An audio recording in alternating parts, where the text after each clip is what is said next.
Hi hello, நான் ஒரு style வித்தியாஸ் Yasmin பேசுகிறேன். நம்ம style Vidhyas institute of fashion designing and boutique எங்கே இருக்குன்னு பார்த்தீங்கன்னா திருவான்மியூரில் பாஸ்ட் 5 இயர்ஸாக ரொம்ப சக்ஸஸ்ஃபுல்லாக ரன் ஆகிட்டு இருக்கு. நம்ம என்னென்ன மாதிரி கோர்சஸ்லாம் ப்ரொவைட் பண்ணுறோன்னு பார்த்தீங்கன்னா tailoring, master in fashion designing, master in boutique management, diploma in fashion designing, aari and embroidery, இந்த மாதிரி வேரியஸ் கோர்சஸ் நம்ம சைட்லேருந்து ப்ரொவைட் பண்ணிட்டு இருக்கோம். அஃபோர்டபுள் ஃபீஸ் ஸ்ட்ரக்சரில் தான் இருக்கும். எல்லாமே இஎம்ஐ ஆப்ஷனும் நம்மக்கிட்ட அவைலபிள் இருக்குது. இயர்லி ஒன்ஸ் நம்ம இன்ஸ்டியூட்டில் உமன்ஸ் டேக்காக ஃபேஷன் ஷோ கண்டக்ட் பண்ணுவோம்.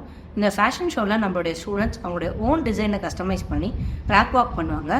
த சேம் டேவே கிராஜுவேஷனும் இருக்கும் வித் டாப் செலிபிரிட்டிஸ். இந்த வீடியோ உங்களுக்கும் உங்கள் ஃப்ரெண்ட்ஸ், உங்கள் ஃபேமிலி மெம்பர்ஸ்க்கு கண்டிப்பாக யூஸ்ஃபுல்லாக இருக்கும். இப்போவே ஷேர் பண்ணுங்கள். இந்த வீடியோவை பார்த்துட்டு நம்மளுடைய பேஜை ஃபாலோ பண்ணிவிட்டு அட்மிஷன் போட வரவங்களுக்கு இன்ஸ்டண்ட்டாக அடிஷ்னல் 5% டிஸ்கவுண்ட் நாங்கள் ப்ரொவைட் பண்ண போகிறோம் அட்மிஷன் டைமில். ஸோ இப்போவே style Vidhyas institute Thiruvanmiyur bus depot பக்கத்துலேயே இருக்குது. இன்னும் எதுக்காக வெயிட் பண்ணுறீங்க? இப்போவே உங்கள் சீட்ஸை புக் பண்ணுங்கள். Happy styling.